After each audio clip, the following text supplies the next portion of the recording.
Are you telling me if you watch Xena, you If you have an unbreakable television date with Xena, I'm sorry to tell you, you're queer.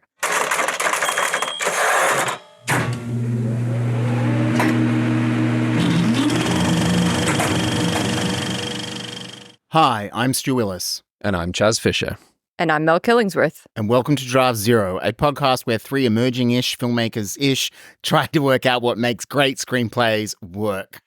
And today we are continuing with our series that we've done about different ways that the filmmakers or storytellers can talk directly to the audience. And this one is on breaking the fourth wall, or for people who may have been confused by some of our other terminology in previous episodes, barreling, which is to refer to looking straight down the barrel of the camera. And we're predominantly referring to when characters basically look at the camera and by extension are looking at us as the audience, and how we're hoping to distinguish that from, in the previous episodes, we looked at like a taxonomy of different ways that storytellers can talk directly to the audience. But I feel like this one's going to be the biggest contrast to voiceover. I mean, that's for me at least. Like, why would you choose voiceover or to break the fourth wall? Because you're doing a video on YouTube and you want to make sure that you don't get copyright struck, so you put your face there instead of pausing on the video and talking over it, as I've been learning from recent experience.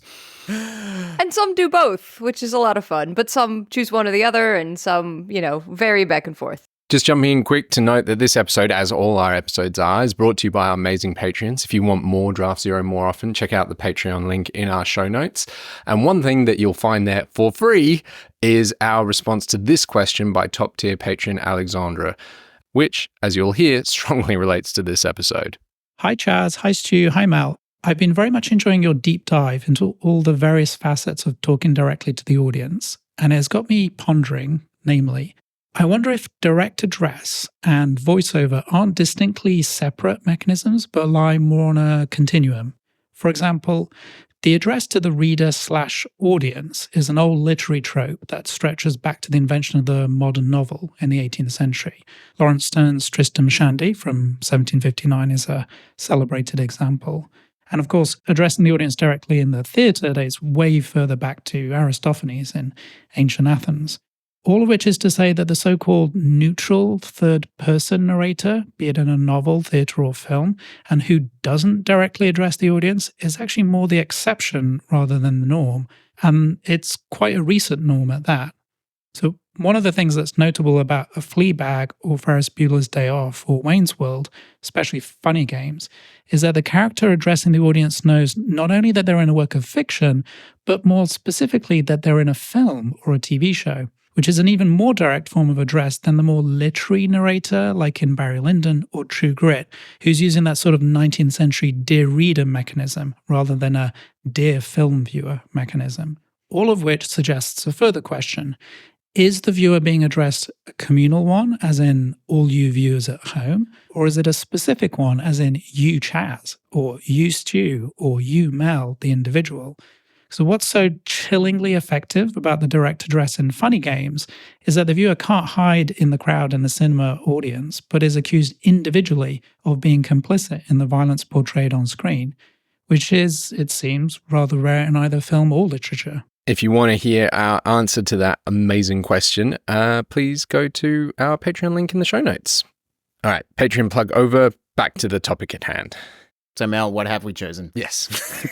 So we've got the pilot episode of High Fidelity, the TV show, and then we've got a season 2 episode of ABBOTT Elementary, and then we've got an episode from Fleabag, also season 2, episode 4. And so the High Fidelity, essentially, because it's the pilot, it's setting up how it does its fourth wall break conceit, is sort of establishing the rules. ABBOTT Elementary is playing with the rules that it's already established in its, maybe 30 episodes before this. And Fleabag is actually smashing all of its rules that it's established up until this point. Yeah. It is interesting to me that we've picked 3 TV examples, although it is well worth listeners going back to the previous episode on which I did not appear on how this technique was used in Fight Club. For specific scenes. And it'll be interesting for us to unpack the idea of why TV particularly has done it. And if you haven't seen Abbott Elementary, I think because it's so episodic, you'll get a lot out of this discussion anyway. And equally true of High Fidelity, because we're talking about the pilot. They're all worth watching, but I think you can listen to this episode and, yeah, you might get mild spoilers, but I don't think it's going to emotionally spoil you. And in terms of Abbott is very close to something like Parks and Recreation and The Office, and a lot of these mockumentary, long-running TV sitcoms. The biggest difference is that Abbott does play with it a little bit more, and that's particularly the episodes we picked up on. Yeah. It's a bit more meta. So before we dive in particular, my big learning that I'm carrying over from our episode on Fight Club, which was prompted by Mel, and then I kind of summarized it and took credit for it, as I do, which is that what's interesting about barreling the camera, unlike voiceover, is it tends to imply that the character has a degree of the control of how the story is being told. And so I think all these three shows explore that spectrum of the control of the character in terms of how they present the information. And as I kind of then talked about, that control of the story is a bit of a resource, to use a kind of technical term, but it's something that a character can choose to use as part of their tactics of getting what they want from the audience. And so that control kind of informs that. And what's really interesting is Abbott Elementary, as we will talk about, is a mockumentary. So there's a diegetic reason for them to be talking at the camera, but it also affects the degree of control that they have. That's kind of my key learning that I'm going to bring in. And one of the questions I'm going to be asking is like, are they in control of the narrative? How much control do they have of the narrative, and how that then connects to what they want from the audience? And I would also add kind of separately what the effect is, I guess, for lack of a better word, the narrative effect. So what does the character who is talking directly to us want? What are they achieving differently by breaking the fourth wall as opposed to voiceover or just, acting, respecting the fourth wall? And then as against, what is the effect on us of this technique? And it's interesting. So in our previous episodes on, how filmmakers can talk more directly, interact more directly with the audience, we identified a number of levers, and none of them are really, it's not that they're not relevant. They've all just been pulled very firmly in one direction when you break the fourth wall. So the levers we talked about in relation to voiceover were, is it diegetic or non-diegetic? And that one will still apply here because we've got in-world breaking the fourth wall, or in-world talking to an audience versus, I guess it's still in the world, but I guess we'll talk about that. That's still an important lever that can be pulled. We had a different lever of a spectrum of who is talking from, an omniscient, unidentified narrator or, title cards from the filmmakers themselves, right the way through to a character. And whenever you got breaking the fourth wall, it's always a character. In the examples that we have chosen, because there are examples which we have done, including F is for Fake and Sans Soleil, but also examples like Annie Hall, which is Woody Allen, where it's like an actor, writer, and it's kind of them breaking character. Fleabag doesn't break character, unlike maybe Woody Allen doesn't really break character in Annie Hall, but he certainly brings in, there's that great scene where he brings in the film critic, to talk to the character and stuff like that. So he's definitely playing himself. I mean that's the interesting question. Actually, now that I've raised it, I've gone, to what extent is Fleabag riffing on, how much is it riffing on Phoebe Waller-Bridge's personality and her life experience, and how much is that informing the text in a way? Because I do think it is seemingly a technique used by, writer actors or people that are kind of positioning themselves as that. And I'm sure there are other examples as well. Well, in Fleabag in particular, it came out of a theater show, a one-woman theater show, where the entire time she's essentially speaking directly to the audience, only without, a camera in between her and them. So I think that it really sort of makes a direct line from one to the other. Obviously, not all theater shows that go on to be TV shows do that, but it is a very sort of, I'm going to sit and tell you a story. If you've seen the theater show, which I have, and then obviously she's not doing that in Fleabag, but she's still taking bits of that from the theater show. Yeah. So, all right. So who is talking is still a relevant lever. And we know that it is a character in the three examples that we picked. But you're right, Stu. It's not, you can break the fourth wall without necessarily it always being a character. And I think we'll see that to a smaller extent in Abbott Elementary, but I'll get to that. Yeah. Whom are they talking to? And this is one I'm like, well, they're always talking to the audience. And then yet in this very 3 examples, we've got, I think, 3 subtle variations on whom the characters are talking to. I mean, I think who does the audience represent is actually the interesting question. Is it the audience of a film show? Is it the audience in their mind? Who is this audience? Yeah. From when in time is the communication coming? Now that is firmly locked because we're seeing the character talk. Although it could be interesting, none of the examples that we're looking at do this, but it could be interesting if a character were to break the fourth wall and leave the narrative time-wise, that they might know more about the story. That happens in High Fidelity. There is a moment in High Fidelity where there's a flashback and there's a piece to camera. There's also, not in these examples, but in Fight Club, one of the fourth wall break is in a flashback where you kind of actually go, Jack, the Edward Norton character, is not present in the scene, but he's physically standing there like a TV presenter and talking about it as if he is. So I do think it's something that you can use. And what does the communication want from the audience? And we've already discussed that it might be the character talking to us as the audience might want something, and separately, the filmmakers might want something else. So actually, these levers still are relevant. Huzzah. And possibly applying them to the 3 examples will bring value. So, shall we jump into High Fidelity? I ran into my ex last night. So how was it? Seeing him. You know that scene at the end of Braveheart where they rip all his entrails out and he's like, freedom! But it's like a positive thing, because he like inspired his people or whatever? Yeah. Like that, but without the silver lining.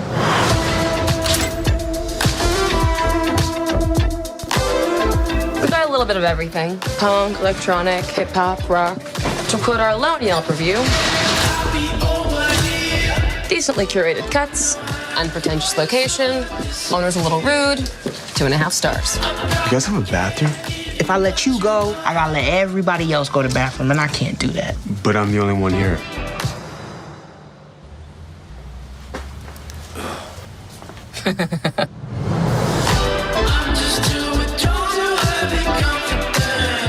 You know you do this after every relationship. Do what? No offense, but you tend to overthink things a little. Your ex went back to New York.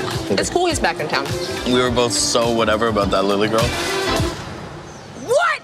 Lily girl! I think I tend to think about things the exact right amount. Thank you.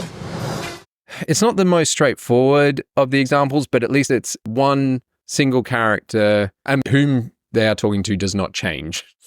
Yeah, and High Fidelity opens on Rob breaking the fourth wall. Like it opens very quickly into Rob talking to us. And then it interrupts it as Mac finishes breaking up with Rob.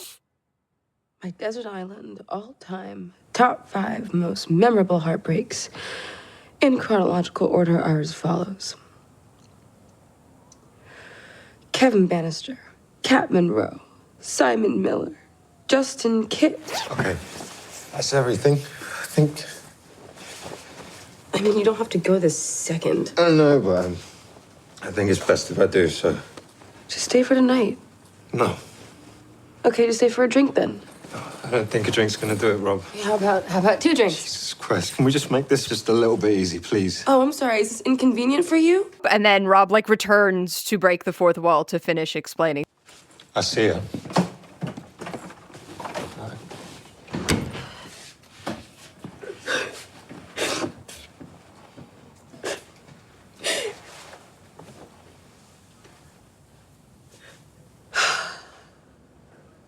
Congratulations.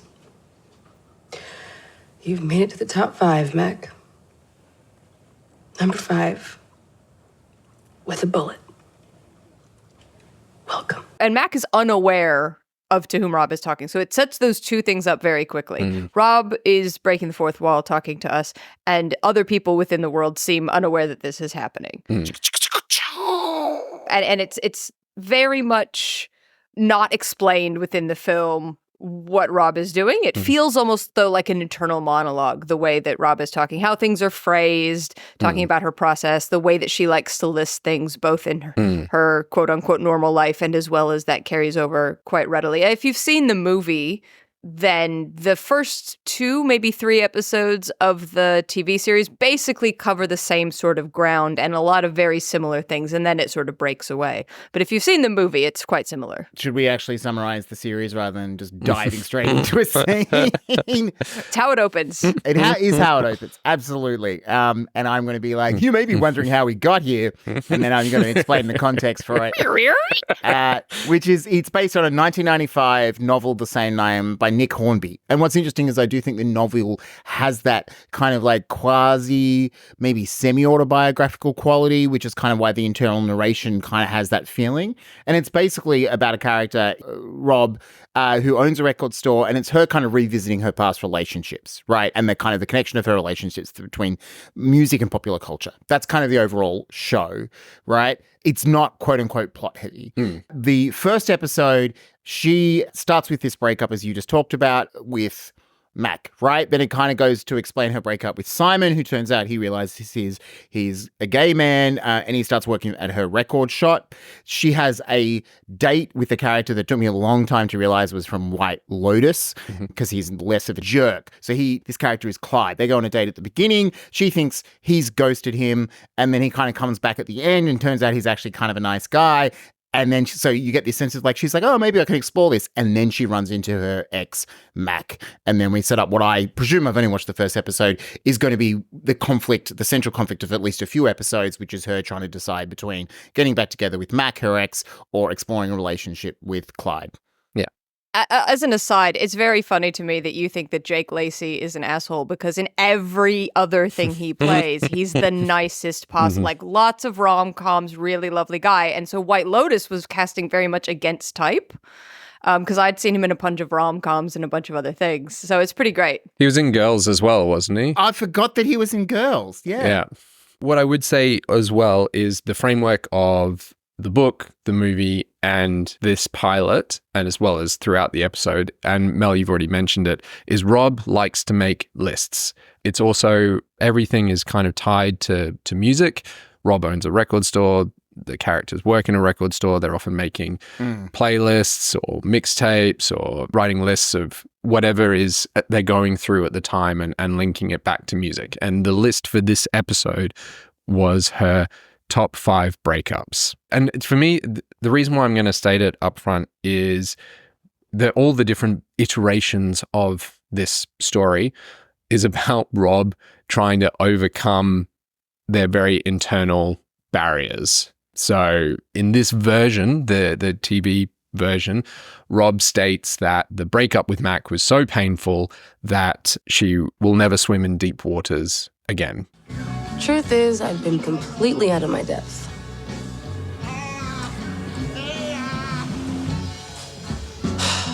And after that, I was determined to never get out of my depth again. So for the last year, I've basically just been paddling around in the shallow end. So she's deliberately made herself emotionally unavailable for fear of being hurt. And importantly, she actually, in her list, she flashes back to her as a young kid and the breakup that she had when she was like 9 years old.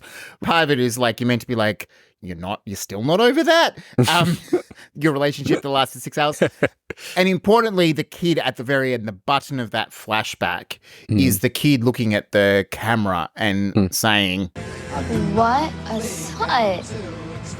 Also very importantly, which I think is funny, because the voiceover essentially of the flashback is coming from the present. And she's telling us that the reason she remembers the specific time of their date is because she had an unbreakable date with Xena airing. So she's also very clearly telling us that she's bisexual, which comes up more clearly in a couple of episodes, but she absolutely is. Are you telling me if you watch Xena, you...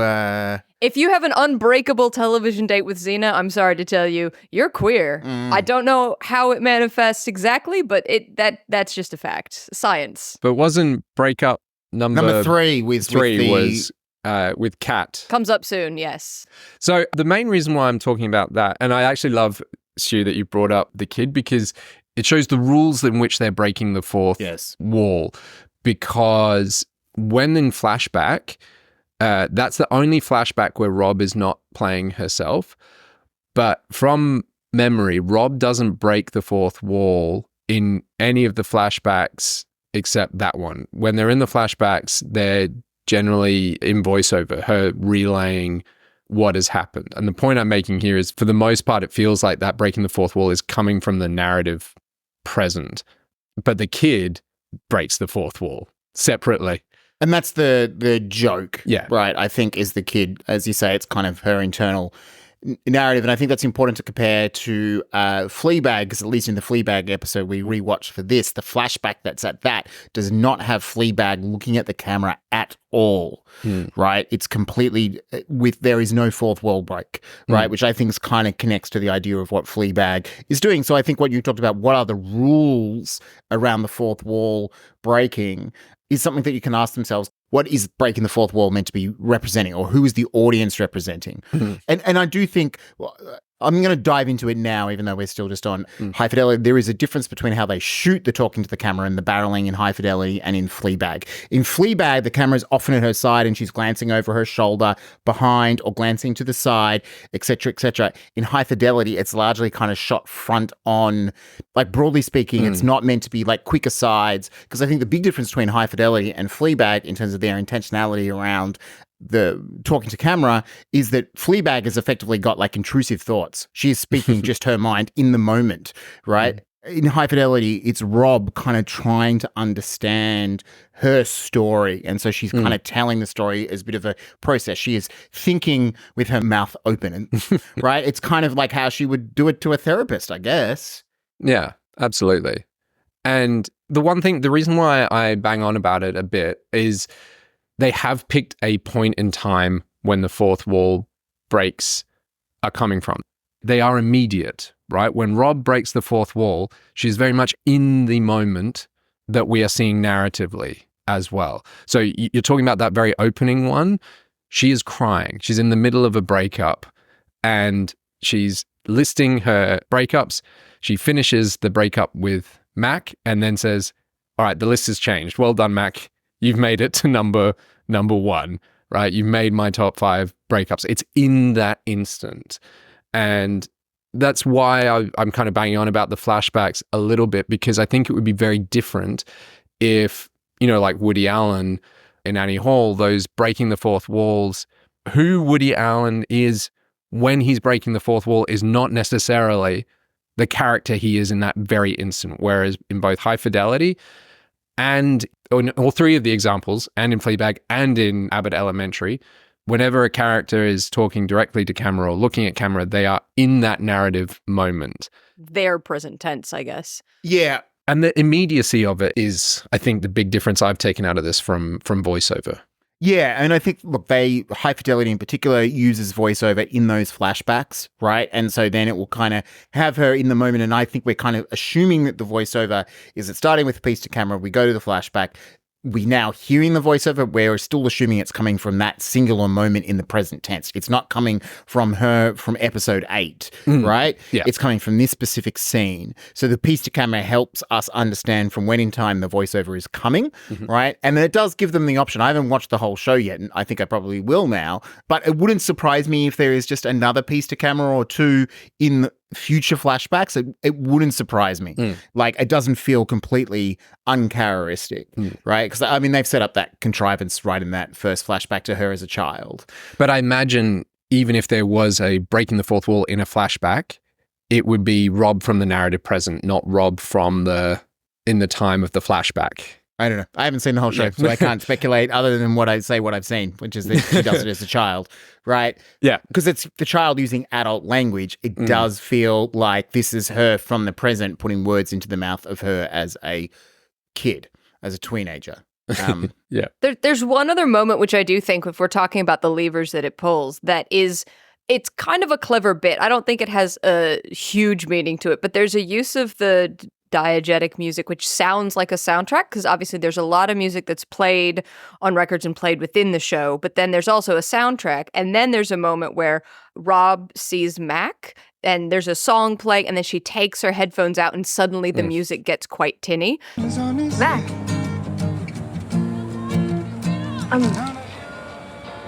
What are you doing here?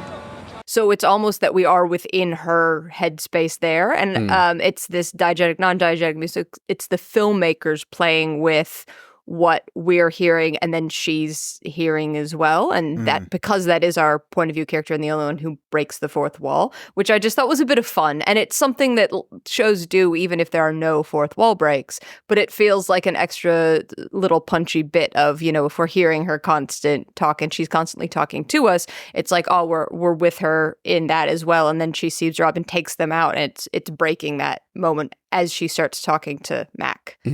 Yeah. So to come to my controlling question, literally about control. How much control do we think Rob has over the telling of this story? And what do you think is the emotional effect of that? I think she's got quite a lot of control.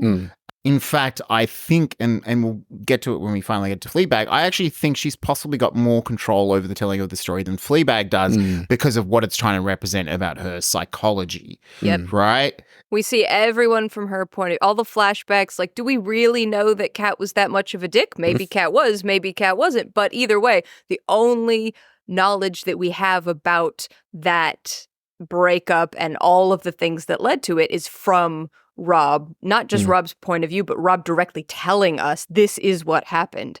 And so she has essentially all of the control. She prompts every flashback. Like, they're not prompted by an omniscient storyteller. Like, the flashbacks aren't happening to her. She is taking us to the flashbacks. Look at this number in my list. Now I will show it to you. Now I will. And she's picking which ones we see and don't see as well. She's picking the moments in time that she shows us. Yeah.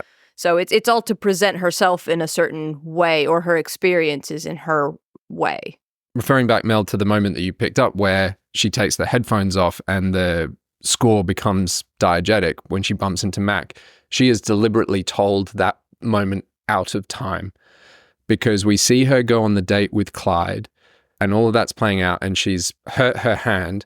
And then we see why she was in such a mood at that point. She's told us that she only bumped into Mac shortly before going on the date with Clyde.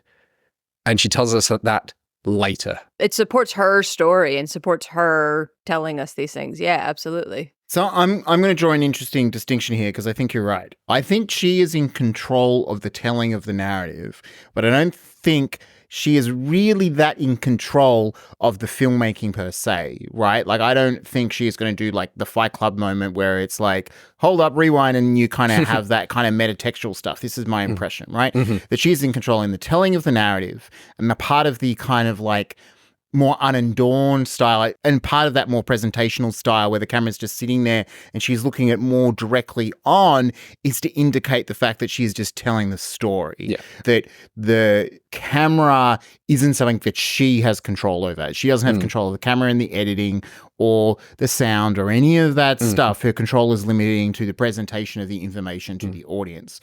It's a subtle thing, but there is like a Deadpool could have been a film that we did for this. And Deadpool clearly has control over the kind of filmmaking, like the metatextual, like the textual elements of the story. I mean, he certainly had in the comics, right? And they translated that to the film. So if you put Deadpool at like a 10 and Fight Club at maybe like a 9 or a 10, would you put High Fidelity maybe at like a 7? In terms of control. Like where, you know, loosely in terms of the levers, right? That specific lever in terms of control.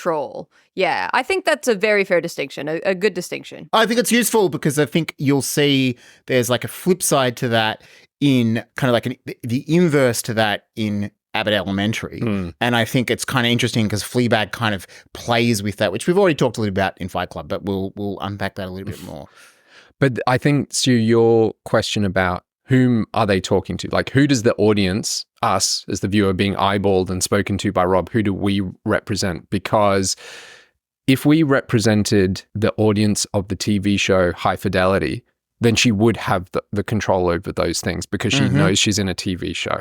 I think because she is not controlling those things, it changes who we are as her audience. Yep, I agree. It makes us just an individual person being told her story, and she is in control of her story and in what order she wants to present it, but she's not aware that she's in a TV show. Yeah, I think she's the internal narrator, I have a very strong internal narrator, very visual. I can completely disappear. Emma notes it. She'll be like, "Where are you?" And I will have to moment because my mind eye is so vivid that I do not actually recall what I'm saying. Like sometimes it's I nearly walk into things and stuff like that, right? And so she, to me, in High Fidelity, is absolutely representing that moment of kind of like drifting off and completely narrating something, and the way that then bounces to flashbacks, etc., right? Or and that's often why some of those kind of pieces to camera lead into little moments of flashback, right? Not always, but it does seem they set up a little bit of the flashback may be very small, or it might be, like we're going to go and summarize her relationship with whoever, but it does feel like that is what it's kind of do, and we're inside her mind. It's kind of like a Herman's head or an Inside Out without having those characters cutting into that, right? Well, there is definitely a different relationship between Rob and us and Rob and every other character. Similarly to what we identified in Veronica Mars, Veronica in the voiceover episode, Veronica shares in voiceover things that she would never share with other characters in world. And Rob here in High Fidelity is doing the same thing.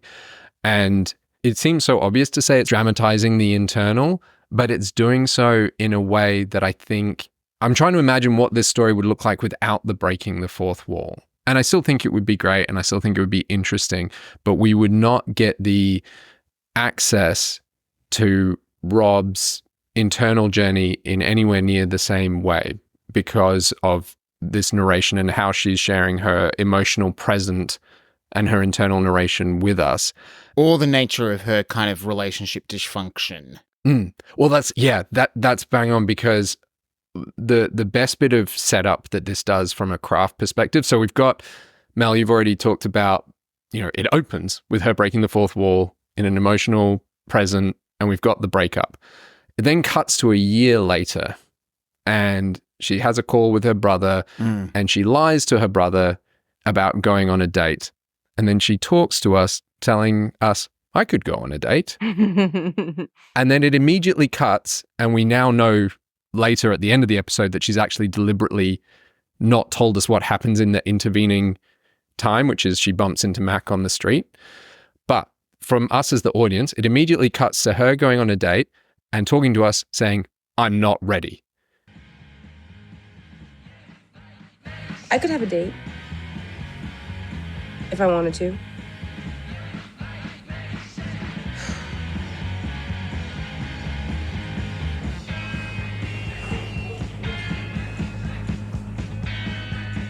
And I want to.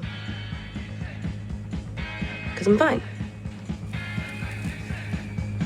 I'm totally fine. I'm not fine. I'm not ready. This is fucked. So it's so in the emotional present that, like, it's going back to what you guys identified in Fight Club, is it's teaching us how reliable Rob is as a narrator. And what you guys have talked about in other episodes is how much it's demonstrating to us how much Rob is lying to herself. She's not lying to us. She's not saying, I'm okay to go on a date because she wants to mislead us. She's lying to herself that I'm okay to go on a date. And then she realizes, oh, oops. Yeah. But I think when we talk about what is the effect on the audience, I think that is really a good segue because we've all been there. We've all thought that and it's not just that we're telling our friends this or just telling, someone this. We really think that, okay, sure. And then later we go, oh, I was lying to myself. Obviously, sometimes when we lie to ourselves, it's to make we know. But sometimes we look back and go, no, I was definitely attempting to convince myself by just saying I was fine and not actually being fine. So I think the identification is twofold. We do identify with Rob because we do these things, especially those of us who have like a running internal monologue and or love lists. But also it really does help us empathize with her. The fact that it's putting us in her point of view so much, including when her point of view is in fact mistaken. Yeah. And following straight on from that scene, she says she's not ready for the date. The date is not going well, and she tries to sneak out of the date. And as she's trying to sneak out of the date, she's left the bar. She's talking to us, acknowledging that it's a dick move. And throughout the first episode, she often refers to herself disparagingly. In retrospect, we were both kind of assholes. I like that so early on in the episode, within, I don't know, 5 minutes tops, they're using the fourth wall to say, you know, we're in an emotional present. She's sharing vulnerable things with us. She's lying to herself and then acknowledging when she's lying to herself, sharing it with us. She's much more closed off, you know, with Clyde and even with Mac, and then later on with her employees at the record store than she is with us. So, question then becomes, if she's not talking to the audience, if we're saying that she's kind of talking to a part of herself, what does she want from this part of herself, right? Fight Club, Jack was absolving himself of responsibility, which is somewhat similar to, I think, overall Fleabag, but certainly not the episode we're looking at, right? What does she want from... Why is she talking? What is compelling to her to talk? I mean, I think it's understanding, right? I think so. I think what you said earlier kind of hit on it. It almost sounds like she's talking to a therapist, right? She's trying to work herself out in some ways. Like, it's the reason a lot of people write in their diary or self-talk or do have a running monologue or encourage that. Like, she's trying to understand and explain herself. And in doing so, maybe, hopefully, help herself. And that's kind of why it probably works as a piece to camera in the moment, because it's about the emotional present. So it's both what leads her to make the decisions she does in the moment, and then also like her reflecting on those decisions after they've happened, right? Whereas a voiceover that's coming from the end of the film is usually about justifying the decisions of how did I end up here? How did I make up these bad decisions, right? Not always. Like, I mean, spontaneous isn't as agenda driven with its voiceover, but a lot of voiceover can be like that. But it's different. Even if it was voiceover in the present tense, like in the moment, like close to Thin Red Line, it would still be distancing in a way that this is not. Other than the fact that they've got a legacy from how the novel is narrated and how the film worked, the reason why breaking the fourth wall for this works differently than voiceover is because it is nearly always about informing us to what the emotional present is, whether that's a lie or not. You know, it is her emotional present. Her current state or current reality. It might be a lie, but that doesn't make it not real. Yeah. All right. So speaking of not real. Reality? Speaking of reality. Yeah. Yeah. Should we go to Abbott Elementary? Yes. Abbott Elementary, yes. Okay, so if the store has 10 potatoes, right? And you take away 2 of them, how many potatoes would the store have left? Janine, what did I say about taking my potatoes from the lunchroom? But visual learning is so much better. Well, guess what? Now you have 0 potatoes. I'm Janine Teagues. I've been teaching here at Abbott Elementary for a year now. The staff here is incredible. Finally feeling on top of things. Cheesesteak. Cheesesteak. This is a classroom, not a hoagie stand. We had it on the board. I know this school is rough, but we make do. Looking for Miss Coleman? Hello. I'm the sub. I thought one of my colleagues here hired a stripper for me. Okay. I'm teaching a lesson on gravity. There have been 3 presidents since this one. Here's where I taped in the others.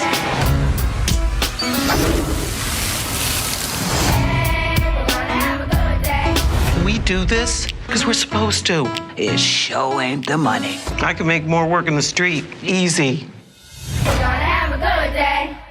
So in the lead up to the discussions for this series of episodes, Stu, you have focused on the lever of diegetic to non-diegetic, to in-world to not in-world. And we started talking about mockumentaries where there is reasons to talk to the camera, but they are not talking to the audience. There's a realistic in-world reason why they are eyeballing someone, and it's not us as the audience of the TV show. And I just picked Abbott Elementary out of, we were tossing around, The Office and Parks and Rec, and It's just recency bias, and it's my current soul balm show for when you're like in a dark place and you need to be lifted out of that dark place.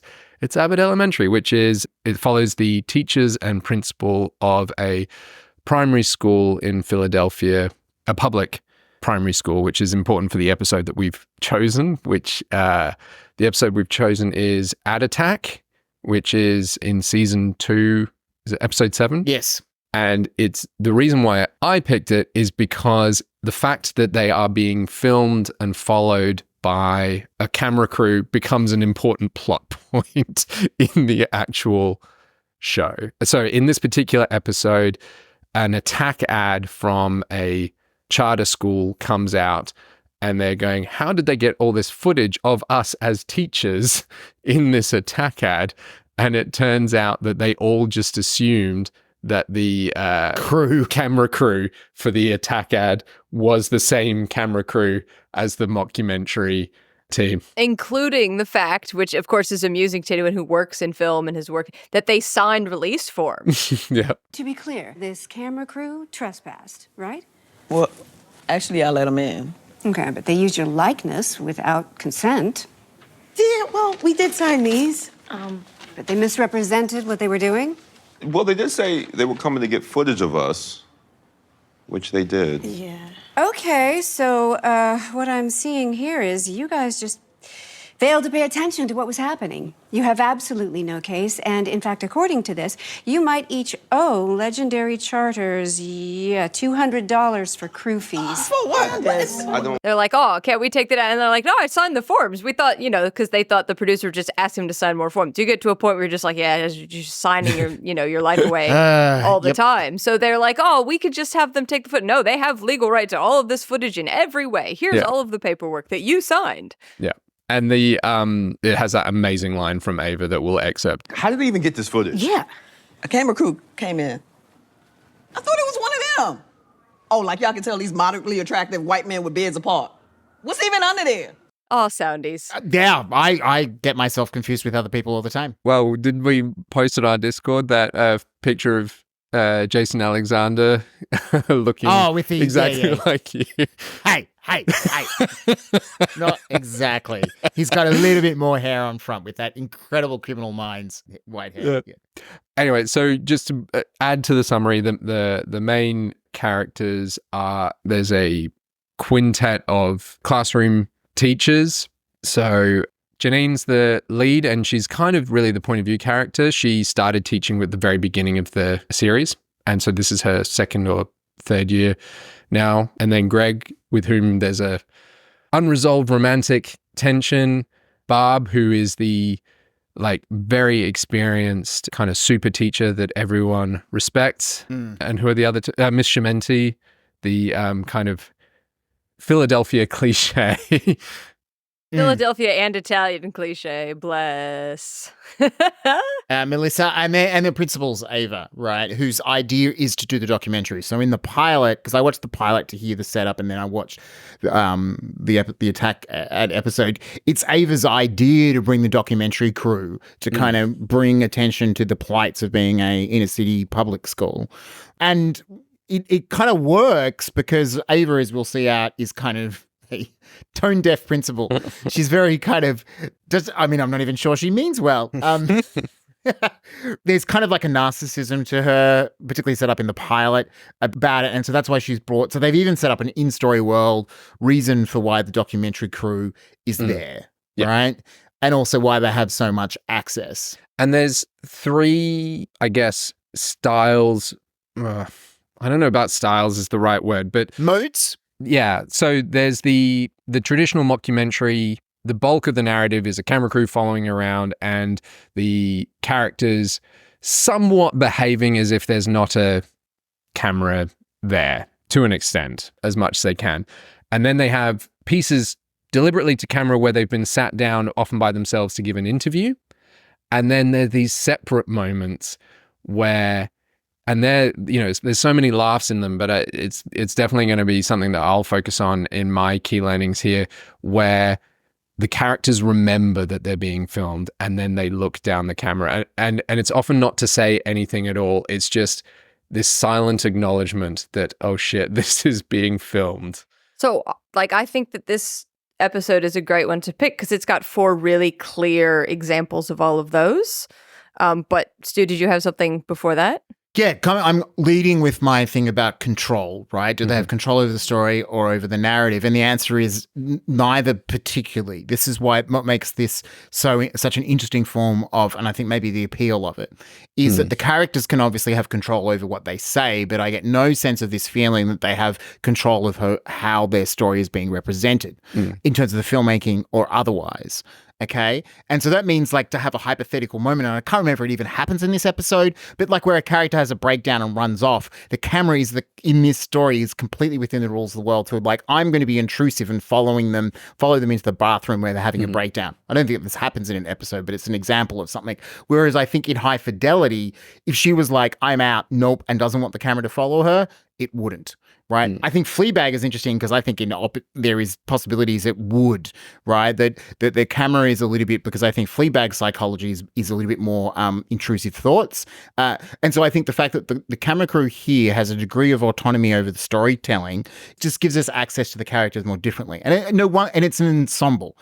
That also helps. We're getting multiple point of views of the characters, right? The whole attack ad metaphor is about the fact that they have no control over their representation, right? Yeah. Because these other crew makes them look worse than they actually are. And I think I'm going to say it now, much probably to the embarrassment of my parents. Both my parents are public high school teachers, and teachers work incredibly hard. And it's nice to see a show that recognizes that and kind of does it so endearingly, as much as it's like, oh, let's do a mockumentary and make laughs of it. I don't think it's ever belittling the profession or most of the teachers. I think it belittles Ava a little bit, but even then, not really. Yeah, but it's belittling principals. Yes. And as I'm the son of a high school principal, and I think that is A-okay to belittle principals. Yeah. Correct. So we've got the different instances of when the character's talking to camera or not. What do you think they want? What do you think the characters want? When they're doing the performance pieces, like the 2 camera interviews, and they know they're being interviewed and they're not just in the midst of their day-to-day work life, as against those moments where they are kind of drawn to look down the barrel. Well, I think so. I'll give you my 4 examples because I think they all want something slightly different. So the episode opens with Gregory side-eyeing the camera with a smirk because he knows what is going on within the scene, and he's like, this is Philly. It also ends with him looking at the camera. So it opens and closes, and Gregory is the character that wants some sympathy. And this is interesting, right? Because if we're assuming it's a mockumentary, then he wants it from the audience. But I think he also, within universe, clearly wants it from the crew. Like, you guys have been following me for years now. You see how this is, right? Then we've got the testimonial. So Janine wants to put her best foot forward. She wants to talk about the school. She's always, pitching and trying to get things for the school and what they need. You've got Ava's protestation of like, oh, we thought the camera crew was you, right? Like, she's trying to claim her innocence, and also it's a little bit of explaining herself, right? Like, this is what happened. And then the 4th instance, which I think is hilarious, is you've got a student who breaks the 4th wall and talks to the cameras like, oh, I'm leaving. I can do what I want. Joshua, how could you? I didn't. My mom did, you dork. Damn. I'm leaving. I can talk how I want now.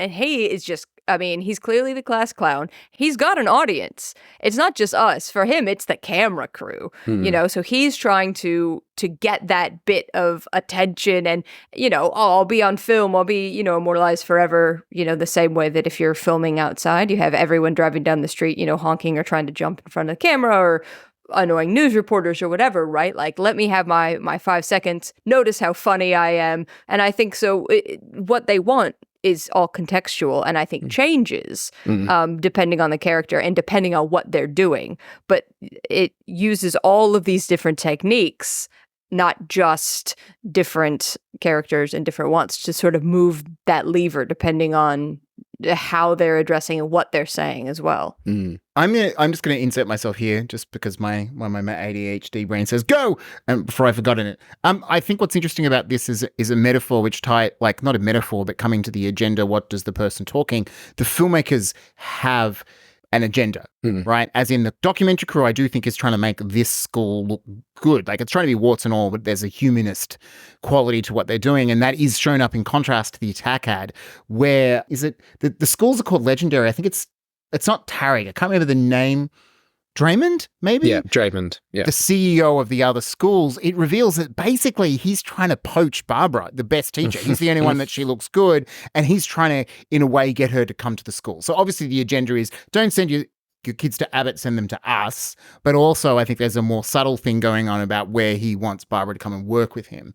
And I think if you're doing a mockumentary, thinking about the point of view of the camera crew is really useful. Yeah. Right?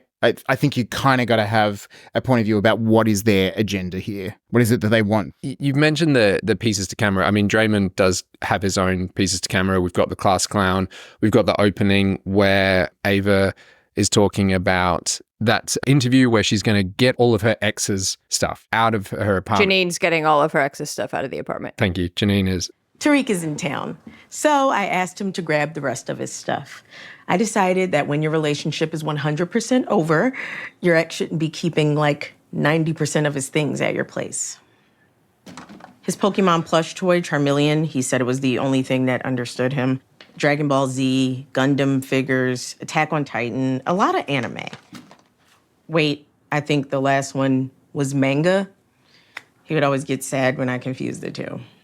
And in those pieces to camera, what I love about them is that they allow the characters to say things to the camera that they've got a different relationship with the camera crew than they have with their workplace. And that when they're alone, they will say things differently to the camera crew than they'll say when they're around their colleagues.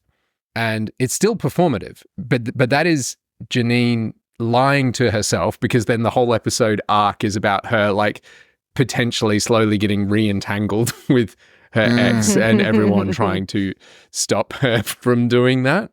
But then you've also got those wonderful characters like Ava is part of the jokes that she gets is because she says exactly the same thing in her to camera pieces as she would around her colleagues. She has no filter and acts just as unprofessionally or just as Ava-ish in all contexts. Those beats where they eyeball the camera, I was trying to like group them all together, and they're always, again, like in High Fidelity, they're prompting the audience to go, what are they feeling? And I could imagine in the screenplay, I haven't read any of the scripts, but I could imagine, it would be glance at camera, and then just after it, you could say whatever the emotion that character is feeling, whether it's embarrassment or regret or did you just fucking see that or whatever it is, because it so clearly takes a moment for us to go, as soon as they look at us, it makes us go, why are they looking at us? What do they want from us? And it's nearly always a measure of, it's some kind of emotions. They're different. Often it might be embarrassment about Ava or another character, or it'll be embarrassment about something that they just did or were caught doing, but it's about being understood. And it allows us access in a professional workplace setting for people who are being observed by a camera crew. It still gives us access to what's going on inside. Yeah, I think that it is, and I think it's about being seen. I think it's a big, like if you had to really boil it down, like you have, High Fidelity is about understanding and being understood, and Abbott Elementary is about being understood and being seen specifically. There was one line in this particular episode that I enjoyed. It was simple punchline humor, but it stood out to me because Miss Chimenti, they were asking her, how did she get Draymond's phone number? I did it.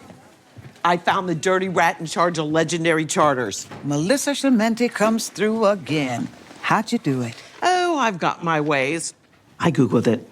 I like to maintain that air of dark mystery. She then, I mean, it's a funny joke. It's good for character, but I'm interested that they had so many different ways of doing that joke. They could have cut to footage that they had where she was unaware that they're watching her Google it. That would still give the same joke, but it would be undermining her. Whereas her doing it to camera and being proud of it, and she's not proud that she found the phone number. She's proud of how her colleagues see and fear her and think of her as this like underworld mobster kind of character. And I'm going to jump to the opening of, speaking of other little clever things, the opening of episodes 1 and 2 of season 3, right? Because effectively there is a time jump. It basically starts in the present and then does it 5 months earlier. And then there is a reveal of an exchange between Jeffrey and Janine, where the way they do it is they have Ava lead the camera crew. She leads the camera crew into a security closet and loads up security camera footage, and they're filming the security camera footage being played back of this kind of moment, this confrontation that the camera crew didn't have access to. Janine? Yeah, no, we're fine. It's just it's nothing weird. Oh, hell yeah, something weird's going on between Gregory and Janine. They ain't tell you? Well, lucky for y'all, my hidden cameras picked up everything. Y'all gonna love this. Hey. That was a fun hang the other night, right? It was. I really liked that place. Me too.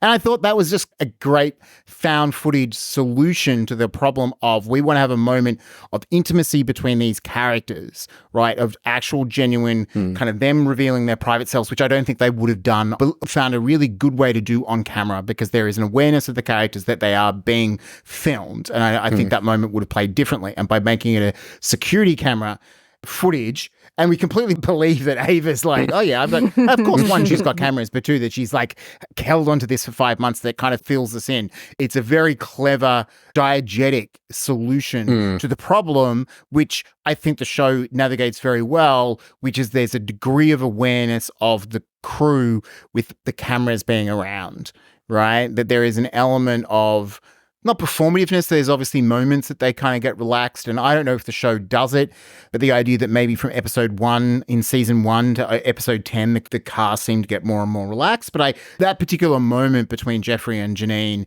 I don't think I would have happened as it did if the crew was in that room. It was a solution for it. I can't wait till you read the thing that I wrote about the season 3 finale. Well, I have to watch the season 3 finale before you. I have to watch 3 seasons, so watch it. And there's a whole thing because I love what the season 3 finale specifically does, Stu, with what you're just talking about. This show, Mel, you made the comment in our pre-chat about like this show doesn't feel revolutionary. It feels like a sitcom with characters and telling X number of jokes and having space for ad breaks, and first 2 seasons had 22 episodes, and the mockumentary format has been done before, but it does feel, I think, quite revolutionary in that this is one of the first ones where it's not every episode, but where they are like deliberately talking to the crew. So in this episode, and in the episode you're talking about, Stu, season 3, episode 1, it starts out with Ava laughing at them because they got robbed, and then the camera crew asks her to tell them the story. You want me to tell you what happened to you? Oh, right, tell the people. So they got robbed because they thought it'd be cute to walk around West Philly at night with all this camera equipment. Hell, I'd have helped rob you if I was there. Anyway, here we are 5 months later because that's how long it takes for 3 people with art degrees to save up for new cameras. Welcome back. It's career day today, unfortunately. That interaction with, they are aware that a documentary is being made of them. And your example of how do we get access to that Janine and Greg moment without them feeling like they're being watched, and also narratively accounting for the time jump and allowing them to just, create some new relationships as they come into a new season, is genius. Like that.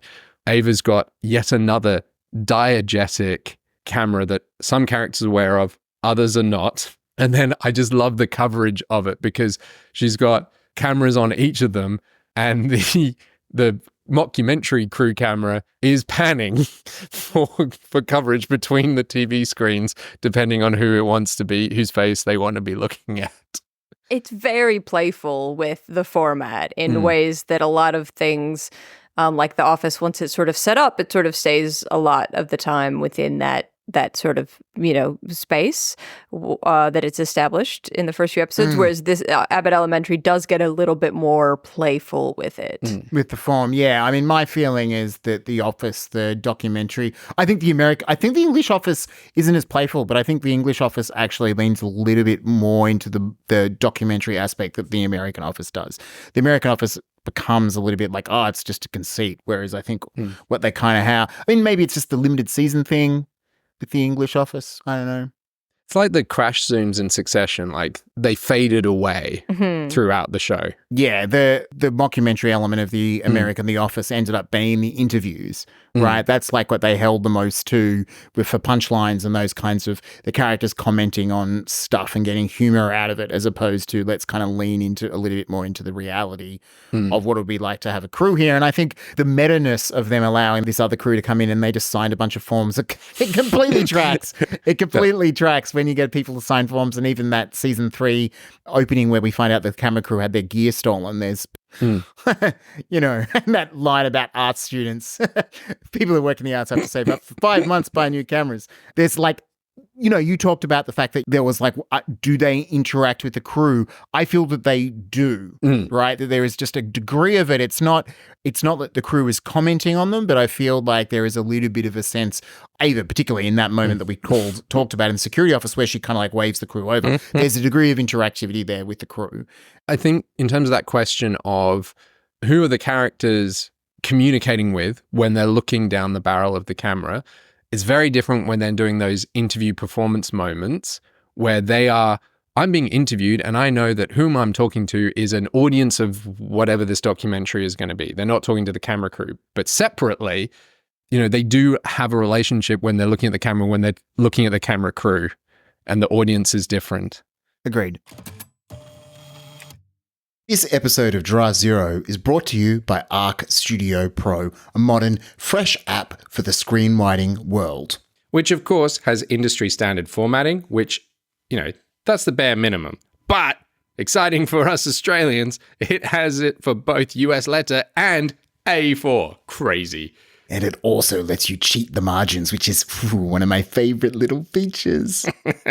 But it has advanced tools for storytellers that are actually easy to use. You can seamlessly move between drag and drop beat cards into a treatment and into a screenplay and back and forth at any time. And you can color code your beats. Super useful whether you want to tag your beats for characters, narrative point of view, thematic sections, or however you want. We got to use all of that on a project where we took it back to cards and then from cards to outline and from outline to pages. The development process was intuitive and powerful. All the while, it was the best remote collaboration experience we've had in screenwriting software, and we've tried a lot. I loved looking at a line of dialogue that Chaz had edited, going to the edit history and changing it back to the line that I wrote.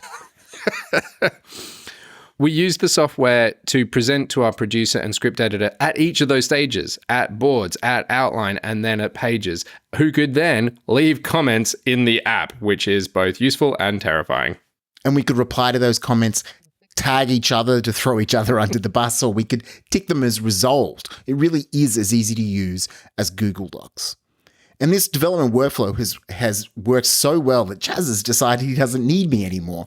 And he's using it on a solo project because it's not just for collaboration. And I know I'll be using it on one of my own projects because the development workflow really is that intuitive. We've noticed Arc Studio Pro is being constantly updated and the development team is super approachable and responsive. They've now introduced the new notes feature, which facilitates that collecting of all your scraps of ideas and allowing you to get into the flow of free writing and figuring all your structure all within one spot. Arc Studio Pro. Join the thousands of screenwriters from amateurs to pros and everyone in between who've already made the leap. Arc Studio offers a completely free plan because starting to screenwrite shouldn't cost you anything. But you can also get $30 off the pro plan if you want some of these pro features. If you visit the link in the show notes, or go to arcstudiopro.com/draftzero. That's draft zero without a hyphen. And now for the third hour of a screenwriting podcast. Are we done with Abbott Elementary? Yeah. Shall we bag the flea? that feeling when a guy you like sends you a text at 2 o'clock on a Tuesday night asking if he can come and find you? And then you open the door to him like you've almost forgotten he's coming over. Oh. Hi. Hey. Oh my God, definitely not. That does nothing for you. What? These are my clothes, Boo. I've been wearing these all day. It's really not that bad. It's really You got them all by the balls, causing waterfalls. How did you meet? She used to be our godmother. But then their parents split up. Mum died. You really are very good looking. Thank you. Very. Thank you. Very. Thank you. It's been really nice to spend the day with a normal family. The only thing harder than having to tell your super high-powered, perfect, anorexic, rich super sister that you've run out of money is having to ask her to bail you out. I'm just going to ask her. I'm just going to come. Do you need to borrow money? No.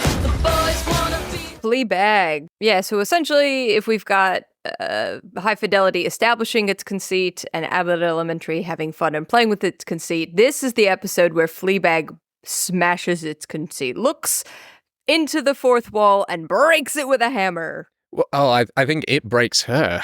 We probably need to remind people of where we're at if they haven't watched the show, and if they have watched the show, this is a little bit spoilerific. But watching this again, I was like, man, Fleabag really is one of the best written shows I have seen. Like every line is so good. So.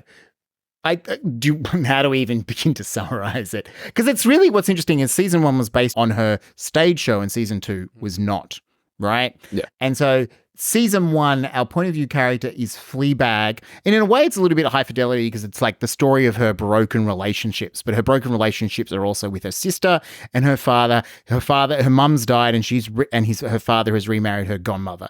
And all those things are broken relationships. And then there's basically a past storyline around Boo, her best friend that has died. And what we learn in season 1 is that Fleabag had an affair with Boo's boyfriend, and that led to Boo having a traffic accident. Yes, it's not suicide. Yes, Boo ends up they even have an argument, don't they? And then it leads it into it. I'm not sure exactly, but ultimately the point is Fleabag feels responsible for Boo's death. That's season 1. Season 2 structured around the impending wedding of Fleabag's godmother to Fleabag's father. And in the process of that meeting, they're going to get married by this sexy priest played by Andrew Scott. Do you prefer weddings or funerals? Weddings. His arms. I think there's something humbling about funerals. Really? Yeah, it's good to dwell on the next life. You really think there's a next life? What do you believe? Worm food.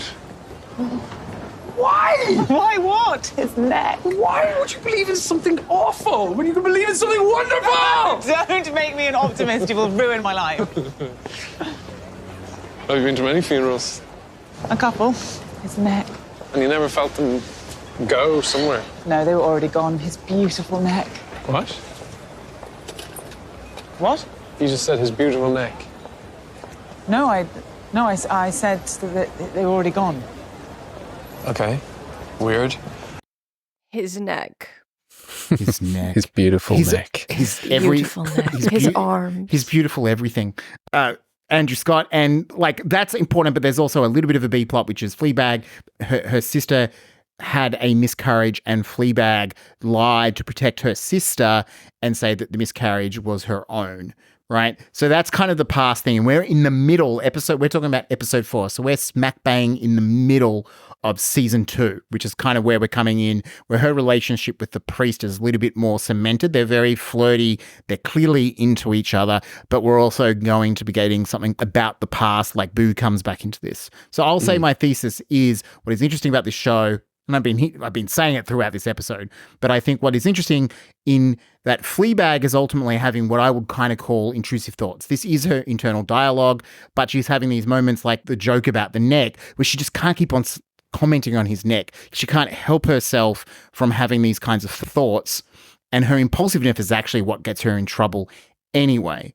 And this voiceover builds to the fact that the priest sees what she's doing, right, which is a bit of a moment, but there's a whole sequence of flashbacks in the middle, and the flashbacks are built into it where we see these little moments, and then we go into a bit of a retelling of the funeral of Fleabag's mother, and that there is no fourth wall breaking in that flashback. Because the fourth wall break is actually, it's kind of like not a fourth wall break. It's that the flashback itself is intruded upon Fleabag.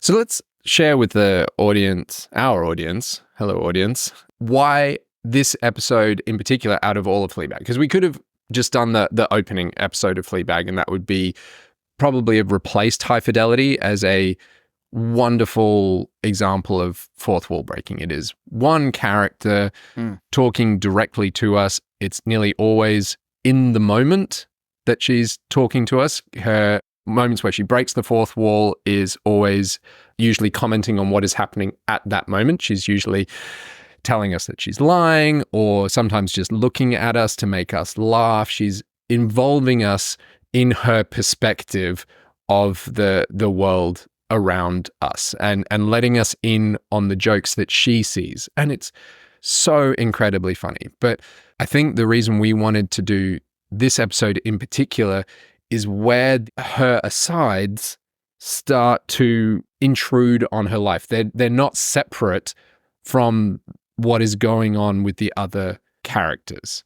And I had thought it was one moment, but it's actually 3 moments. It's 3, and I'm going to argue that it's 4. Okay. And possibly 5. So. All right. Should we start talking through these moments? Because I feel like the reason why we're picking this episode is because it does what High Fidelity does. And then it, like you said, Mel, it smashes it. It just uses it to me, it profoundly changed my relationship with Fleabag. So it had a profound narrative effect from that Phoebe Waller-Bridge intends as the writer and showrunner and performer that is separate. It's not what Fleabag intends. Fleabag does not want what is happening to her relationship with us. Well, so this episode, actually, it's fascinating. It starts the exact same way that Abbott Elementary starts, which is Fleabag kind of giving a sideways smirk to the camera. And then for the first bit of it, it follows on exactly as all the rest of the episodes to this point have followed on. Until the main smash that we get, which is Hot Priest. And it does have some lead up. So Fleabag and Hot Priest are in the cafe and they're talking, and So you run? Do you run this place on your own? No, I opened it with a friend. Oh, cool. Right, so you run it together? No, she what? What? What? She what? She...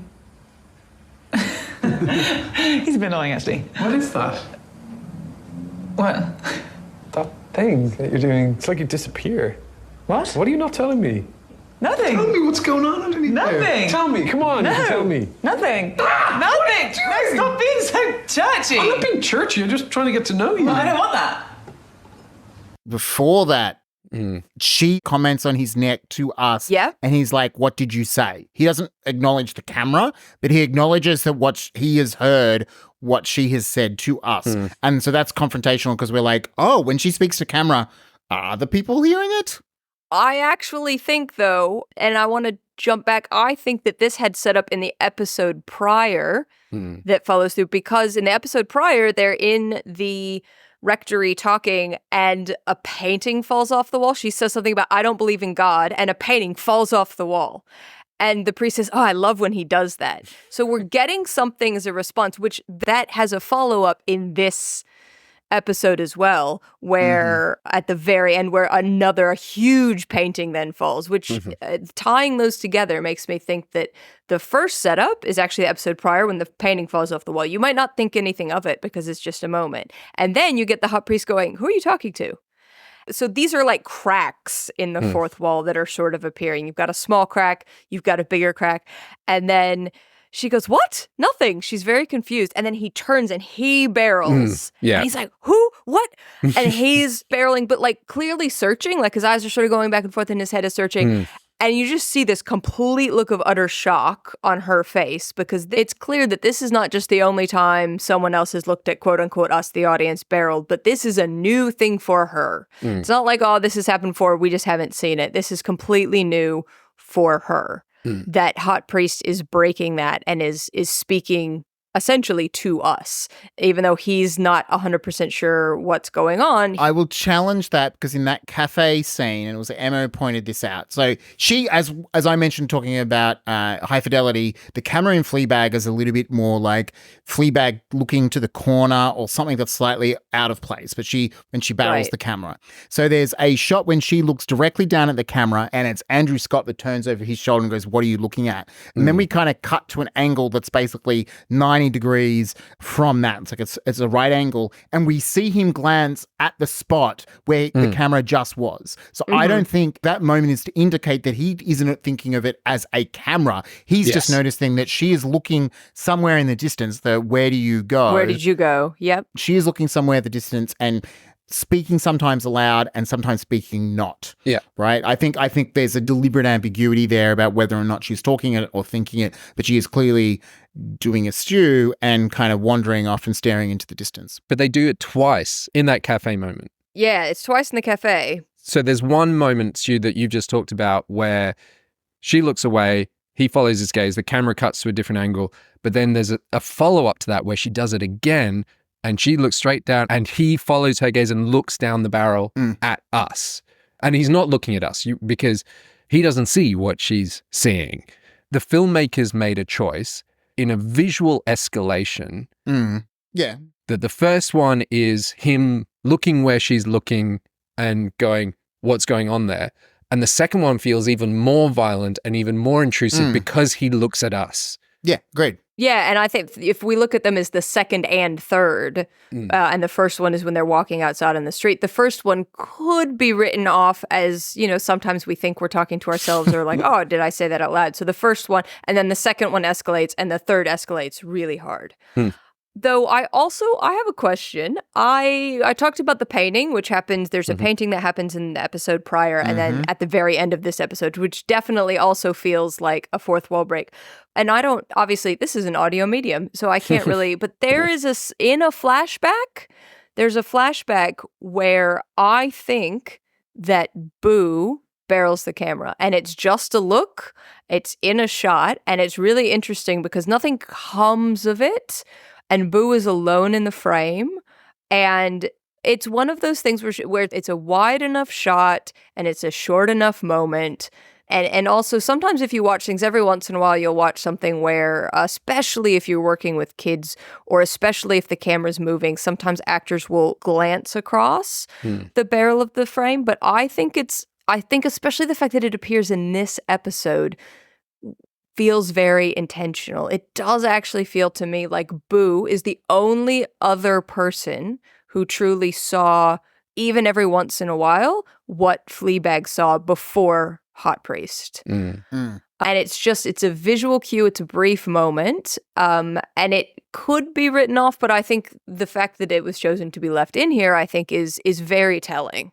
I want to ask you guys a question, and I want to lead on from, so we just had the cafe moments, and there was a moment that I saw in this rewatch through this lens that I don't think I really paid much attention to. So the priest leaves, and then Fleabag is walking just down a nondescript suburban London street, and she looks behind her at the camera and then picks up her pace, and the camera stays still and she disappears around a corner. And I'm suddenly felt like I'm being run away from. She feels threatened by me. And so you've talked about how in the flashbacks to her mum's funeral, and it's really the only time across the two seasons where we've really dug into her relationship with her mum. Like you said, the first season was more about Fleabag coming to terms with her feelings of responsibility for Boo. And that flashback is prompted, to my mind, from the priest interrogating her relationship with us, noticing it. So what did it feel like to you guys when suddenly her relationship to us has always been playful, it's kept us involved in this narrative, it's made us feel like we know more than anyone else. We're in on the joke. And then suddenly she's feeling threatened by us. I feel like it's her losing control, right? And I think the camera following up behind is that we thought she had control over the narrative, right? In terms of the way it's presented, the way she's telling it. We understand characters through how she sees them, right? She explains them to us, right? I don't think we really break Fleabag's point of view at all. And that moment when he recognizes that the camera's there, we're like, oh, maybe she doesn't have as much control at all. And that moment where it's basically stalking her, it feels like something out of a horror film, right? The kind of handheld POV shot in her, quick and pace, glancing over her shoulder and stuff like that makes it feel kind of intrusive. And that's when it does have these kind of flash cuts to the flashback that are somewhat intrusive. It reminded me of a Yoko Ono experimental film from the 60s called Rape, where it's a camera just following a woman for like 70 minutes. I haven't watched the whole 70 minutes because it's not an easy watch. But it's effectively just a stalker. So I'm feeling that she's lost control and that she is a little bit more powerless. I took the opposite point of view. Not that she's lost control, but that she has actually managed to run away for a moment from her intrusive thoughts. And this, I think, for me, it's almost a paired scene with the end in the confessional. When she enters the confessional, she does not break the fourth wall once. Keep going. Well, I've stolen things. I've had a lot of sex outside marriage. And once or twice inside someone else's. There's been a spot of sodomy. There's been much masturbation, a bit of violence, and of course the endless fucking blasphemy. And? And? Go on. And I can't. It's okay, go on. Frightened. Of what? Forgetting things. People. Forgetting people. And I'm ashamed of not knowing what you want? It's okay not to know what you want. No, I know what I want. I know exactly what I want. Right now. What's that? It's bad. It's okay. I want someone to tell me what to wear in the morning. Okay, well, I think there are people who can... No, I want someone to tell me what to wear every morning. I want someone to tell me what to eat, what to like, what to hate, what to rage about, what to listen to, what band to like, what to buy tickets for, what to joke about, what not to joke about. I want someone to tell me what to believe in, who to vote for, and who to love, and how to tell them.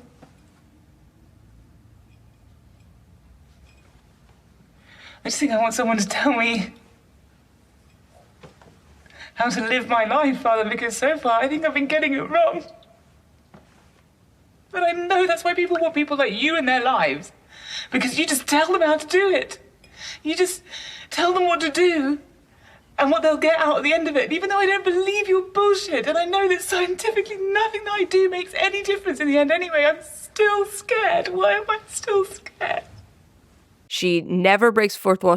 And it's a several-minute scene, if I recall correctly. She never breaks the fourth wall. She's avoiding us. She's avoiding her thoughts. She's completely consumed with her, concentrating on the priest.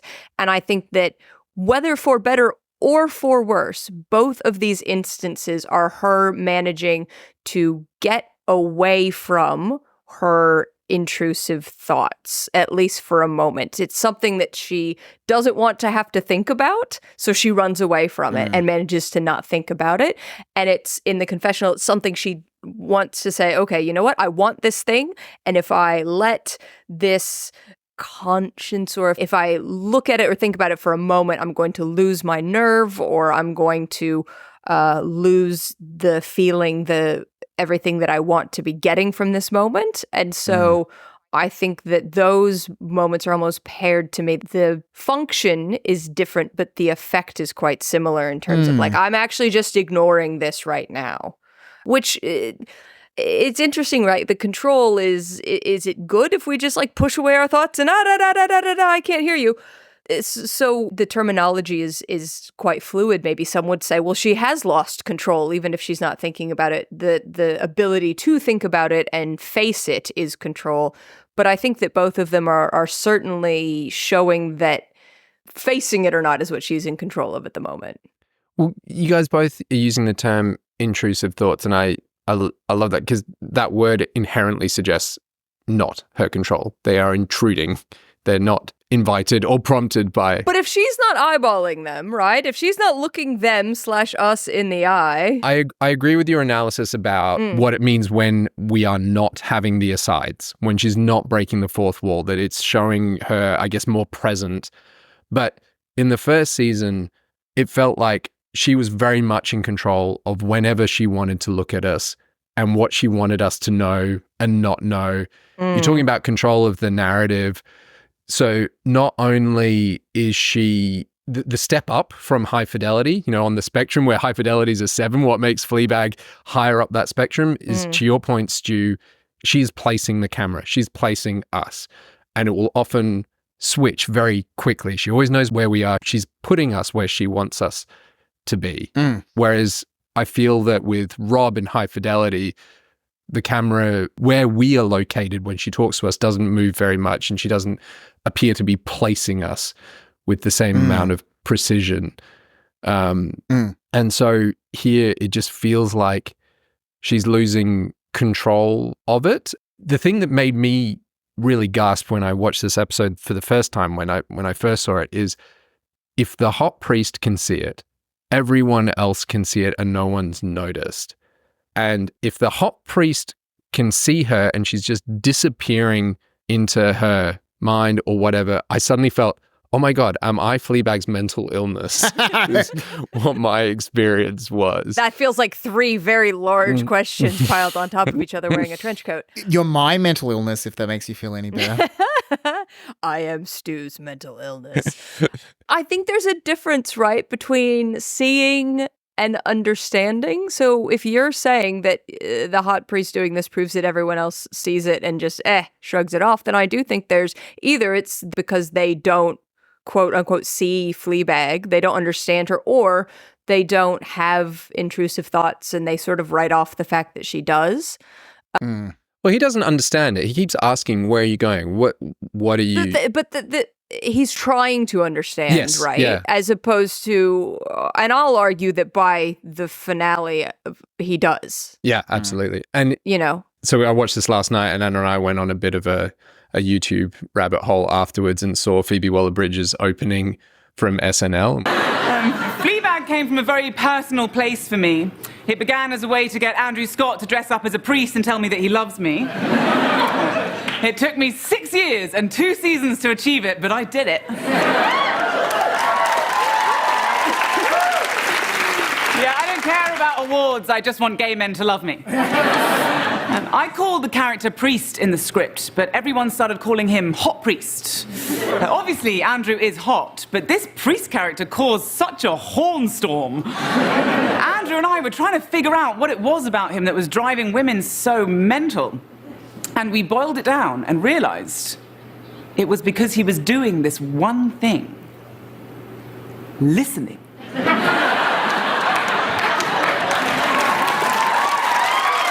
Yep, he listens, he tries to understand, he knows what she wants. I mean, and then he tells her to kneel, so, there's that.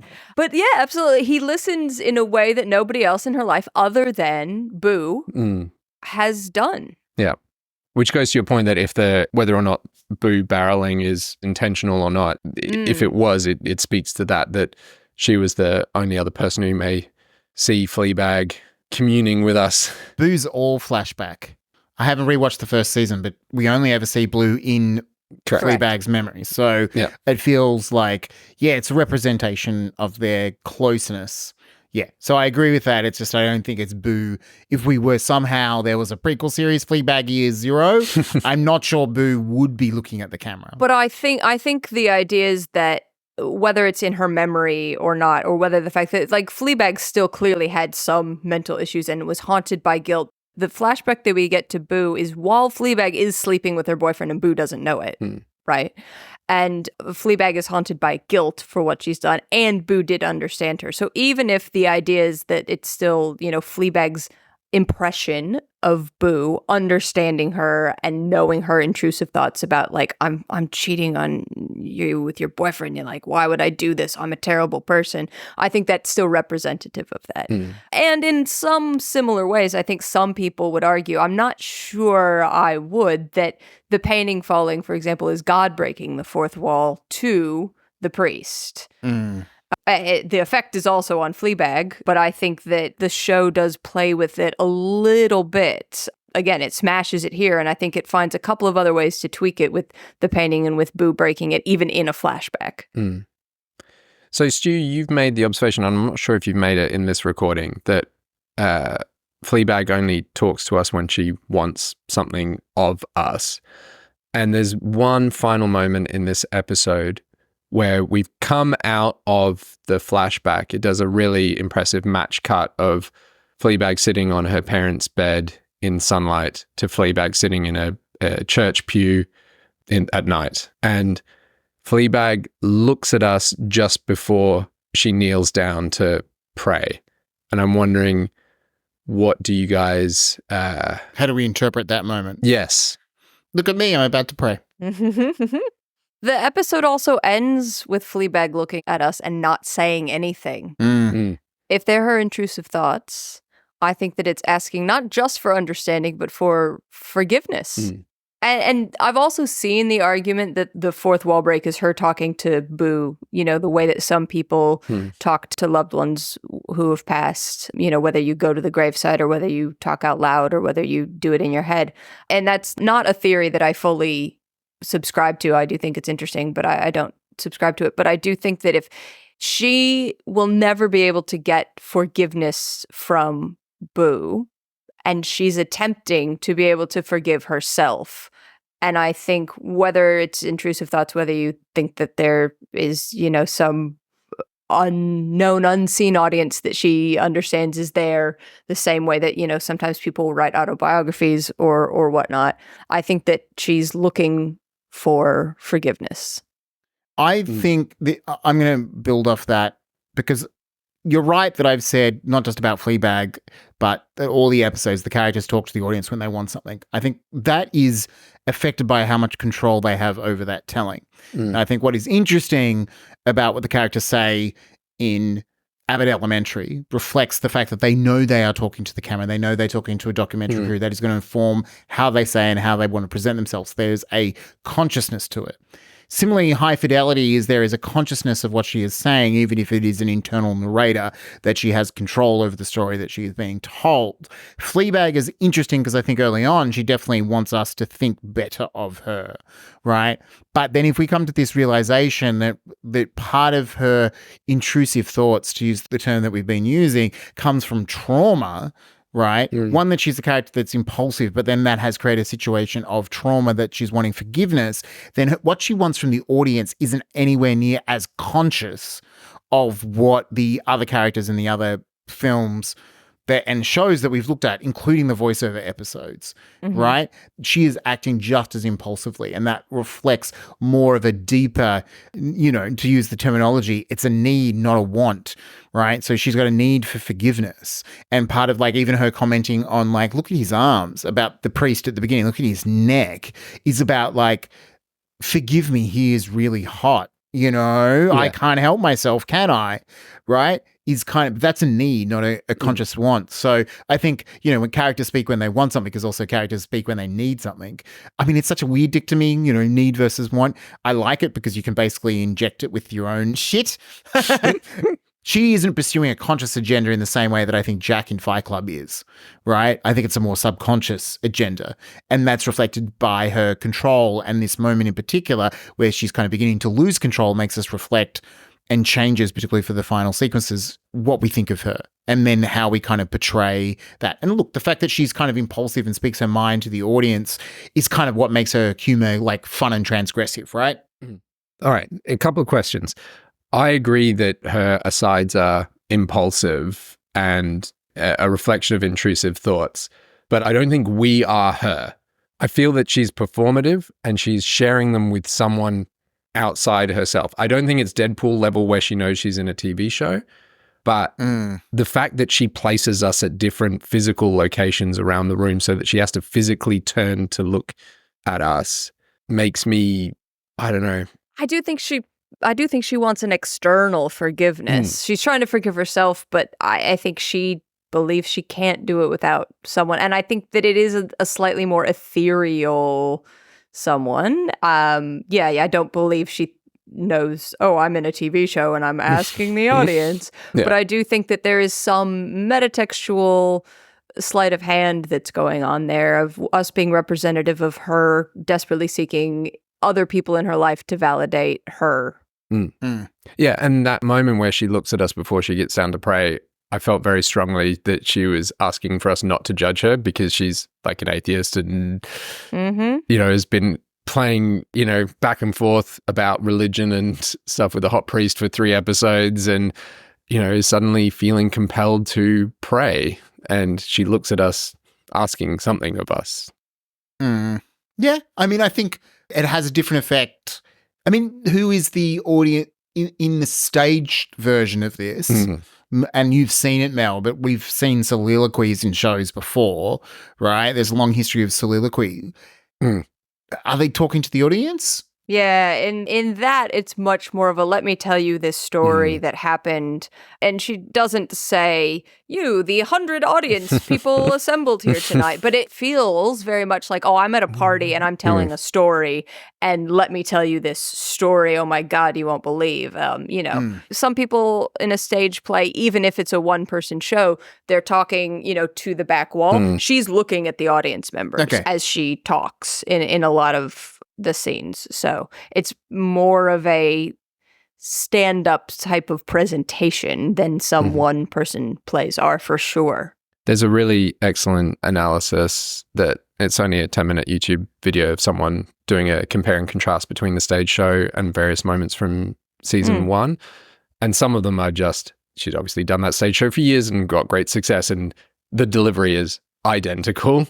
And it's fascinating, but he made the observation that, just like what you said, that because Fleabag is narrating what is happening, then has the gags as its commentary, it's like she's telling everyone a story. Whereas when we're seeing the action and she's only talking to us directly in these asides, then it's a very different feeling about when the audience is involved. The audience of the stage show is involved 100% of the time because she's telling us a story and she's aware that she's telling us a story. It's also told in hindsight. By nature of it, we're watching Fleabag on stage as this character telling this story from that point in time backwards, whereas on the show, they're very much more in the moment. And that actually is more similar to High Fidelity and that kind of like, I'm writing a book at the moment. Like, I am in the emotional present. So it's a shift of that kind of emotional presence, which is a really cool term. We should use it more often. Yeah, and I do think, hopefully segueing somewhat into our key learnings is that I feel that breaking the fourth wall is a much more emotional tool than voiceover. Like, that to me is the big distinction that I've seen. I think voiceover has a wider array of uses that it could be applied to. Like, we particularly identified from when in time the voiceover is coming can have like a huge impact narratively. But in this, it's always about bringing us deeply inside. Like, Stu, you and I, we've often talked about like our major challenge in film and television is dramatizing the internal, externalizing the internal. And that's what breaking the fourth wall, at least in these 3 examples, clearly is. So why do people not do it more? I think it can be seen as a narrative cheat. I think we don't always want the audience to know everything the narrator does. I think it can be hard to write and certainly to deliver in a way that makes sense. Yeah, I think there's a lot of reasons not to, as well as reasons to. Like not knowing what's going on in people's heads creates mystery, creates drama, creates questions. And I don't think in all three of these, it's not trying to hide what the characters are feeling. It's doing quite the opposite. It really wants us to be involved in the character's emotional state. But there's an irony in particularly Fleabag and High Fidelity. Mockumentary is slightly different. An irony between what they're expressing about their emotions and what they're feeling, right? And even High Fidelity has a degree of irony between her thinking that she's a dick and what she's actually doing in these few moments. I'm like, you're putting up healthy boundaries. This seems, you've just been socialized to think that you need, in a particular way. I don't know if that's where it ends up going, but that's what I kind of felt in these few moments, right? Like, oh, I'm such a dick for ghosting him in the bar. And I'm like, well, if you feel unsafe, do it. Right? I'm kind of interested in that kind of irony. So it feels like if you've got a kind of a very emotional irony, breaking the fourth wall would be a good choice to do it as opposed to voiceover, which I do think we talked about. We never did it, but we talked about The Thin Red Line, or Tree of Life. Those voiceovers are incredibly emotional and reflective, but they're not about the emotional present. I just use the word reflective. And I don't think Fleabag's voiceover is that reflective. Right? She make grand statements about her sister or her godmother or whatever, but it's not like inside man is a war against nature. It is like these particular episodes in the second season of Fleabag, it is about revealing to us that she has been lying to herself. Those intrusive thoughts are a defense mechanism that gets broken down. It's like if I can make fun of the world, I am safer. And the Hot Priest, by listening to her, breaks down her barriers, and she is, deeply hurt, and it uncovers that. All right. So, what are our top 5 takeaways from this episode? We each get 5. I'm just. Oh, I love a list. It's High Fidelity.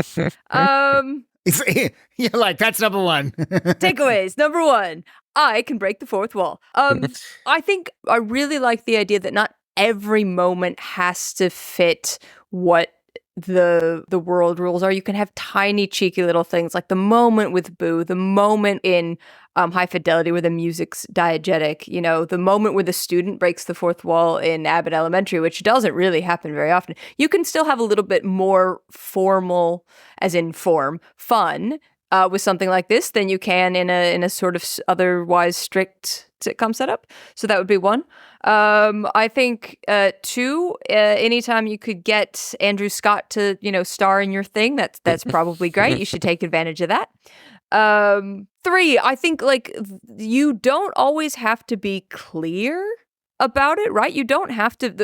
The painting falling from the wall may or may not be God, may or may not be talking to us, may or may not be talking to Hot Priest, may or may not be talking to. We were saying, who is Fleabag talking to? We don't necessarily know. That's fine. You don't need to. You don't need to spell every last thing out when you break the fourth wall. Like with some other things, it's much clearer who's being talked to. I also really liked the fact that Fleabag in particular uses a lot of J-cuts. Once it's established, it's breaking the fourth wall. Sometimes you think there is, and then actually you realize it sounds like a voiceover, and then it's not, and it allows you to play with that formally a little bit more. For those who don't know, a J-cut means sound starts and then we cut to the picture which the sound belongs to. It's a J because it's sound, then the line is... You hear me talking even though you're looking at a visual of a cute cat, and then it cuts to me looking at the cute cat while in the middle of my sentence. And I think playing with that formally in a place where you're breaking the fourth wall means sometimes you don't know. Am I being talked to? Is a third person being talked to? Who's being talked to here? So it creates a little bit more fun of that. And I think as well, the idea of control is really fascinating. So that 5 for me is when we're talking about how much control does the person speaking have over their narrative and where is that lever in terms of that was a really great takeaway between all of these and Fight Club and sometimes even every once in a while, like you're slamming the lever one way in one episode and, back up to 11 in the next episode. I think that last one answers your question, Stu, as to why don't we break the fourth wall more often. we don't want, for the most part, in most stories, we don't want our characters in charge of the narrative. We want an element of the narrative happening to them.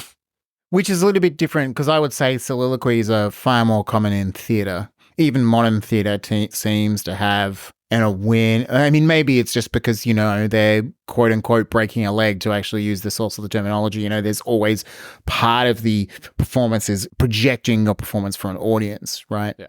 I mean, not always. I mean, there are people that have far more experience in theatre than me, such as yourself, and then there are going to be people that are even more experienced than you in terms of theatre and go, well, no, in modern theatre and blah, blah, blah, and breakdown, blah, blah, blah, whatever styles that you don't really address. But you know what I mean. Yeah.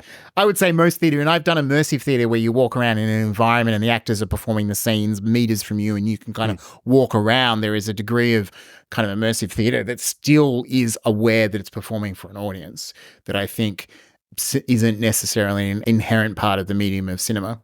I think I've spoken about this in a different episode, but one of the most powerful theatrical experiences I've ever had was it was an official, you know, proper professional production, but friends of mine staged it, and it was a 3-hander, but they deliberately put the stage between 2 sets of tiered seating in the audience. So the audience is constantly, we're watching the show, but on the other side of the show is audience. So it was constantly reminding us that we were watching a show in that Brechtian thing, but it made us feel like the show was very transgressive as well. It was a retelling of it was one of the Greek plays, so lots of, you know, eating each other's children and whatnot. So it made you feel even more uncomfortable than just watching something that makes you feel uncomfortable. Is watching something that makes you feel uncomfortable and knowing that you're in turn being watched, having that experience. So I think that to me answers the question as to why we don't break the fourth wall all the time. Yeah. Because it's harder to do in such a way that it's like, how do they not have the control of this? It'd be interesting, and maybe people can list as examples of films or shows where multiple characters have pieces to camera that are not mockumentaries. The examples I'm reaching to with characters that can talk directly to the audience, they're all found footage. In a broad sense, I know found footage is more narrow now, but for me, found footage should actually define more. I mean, it's the found part that that people react to, but you know, mockumentary, I guess. So do you have a top 5, Chaz, takeaways from this episode or any other episodes? Top 5. I learned early on in this episode that those levers that I thought were all locked at one end are still very relevant. I think all of these are incredibly consistent with who the audience is. Mel, you said they don't spell it out. They don't. We have no idea who Phoebe Waller-Bridge thinks or knows Fleabag is talking to, but it is incredibly consistent. I think establishing that relationship, like who Rob in High Fidelity is talking to, how the characters in Abbott react differently depending whether they're talking to us as a mockumentary audience or the camera crew or each other, whether they know they're being surveilled or not. Like who they're talking to is very important. The lesson, you know, it wasn't so much from this episode, but rather your guys' last episode on Fight Club. How much control of the narrative are you giving to the character? And it was nice to see how much the differences between Fleabag and High Fidelity are directorial and visual as much as anything else, portraying the differences in who is control of the narrative. And finally, the big one, like you said, Stu, not to steal your observation, but the big difference between breaking the fourth wall and other things is just that emotional present, that there's not really a better tool for clearly communicating the emotional present of a character. And I mean, I think, again, why does it not happen more often? You know, we look at Portrait of a Lady on Fire and that ending where they're looking at each other across the theater. And I would much rather just be watching them in silence, knowing what they're thinking, rather than actually hearing one or other of them talking to us about the turmoil of their emotions. So they are different experiences. Yeah. Like, do you ever not stop talking? Like, that would be your feeling in that moment. You start to become irritated by the character. And the fact that Fleabag is slightly annoying is kind of part of the reason that she... the episodes are only half an hour. Rob's annoying as well. Yeah. Rob knows that they're annoying. Yeah. Okay. So my top 5 takeaways for this episode. Let's see if I can get to 5.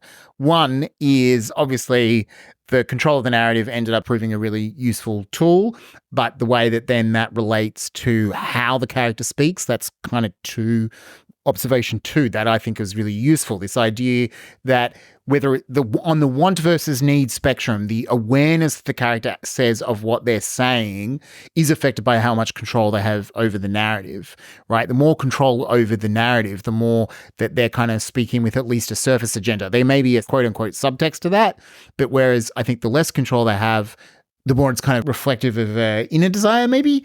I'm not articulating that particularly well. I'm sorry. So 3, the relationship, I suppose, 4 between presence and the present is kind of really interesting. I think it's actually kind of a fun pun. Emotional presence versus emotional present might be an idea that's worth unpacking.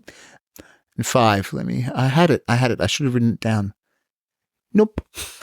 I've got a 6, I'll give you your 5th, is that I'm quite curious to see some of these scripts and how they write when the switch, or does it say Fleabag barrels, or does it talk about Rob's headphones being diegetic and that sort of thing? I think especially, again, when I was talking about like stuff like the J-cut, stuff like the diegetic, stuff about Boo, which I hadn't really noted before now, I'm really curious now to go back to those scripts and see some of these really specific moments, how they were written. Yeah, I mean, you'd think for a screenwriting podcast, we would have actually looked at the screenwriting. Oh, well.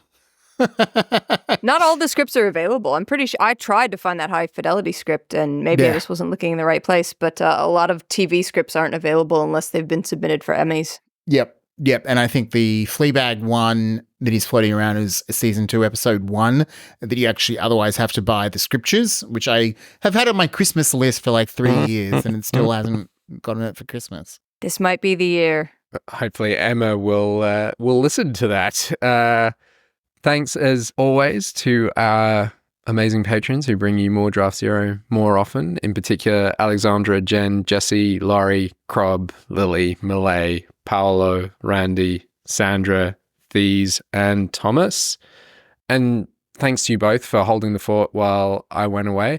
I was going to say this might be the conclusion for, the talking directly to the audience series, but there could be one more, and there could be musicals as well. We're just going to go back to our normal programming of talking indirectly to the audience. Thank you both so much. My pleasure. Bye. I hope you all feel like arguing with either Stu or myself about anything on this episode or anything in general. And you can find many ways of getting in touch with us at our website at draft-zero.com. At the website, you'll also find the show notes for this and all our other episodes, as well as links to support us and spread the word for free via a rating and review on Apple Podcasts. Very important for spreading the word. Or if you think that what we do here is worth $1 or preferably more than $1, then you can also find links to our Patreon page to support us getting these episodes to you quicker. Thanks. And thanks for listening.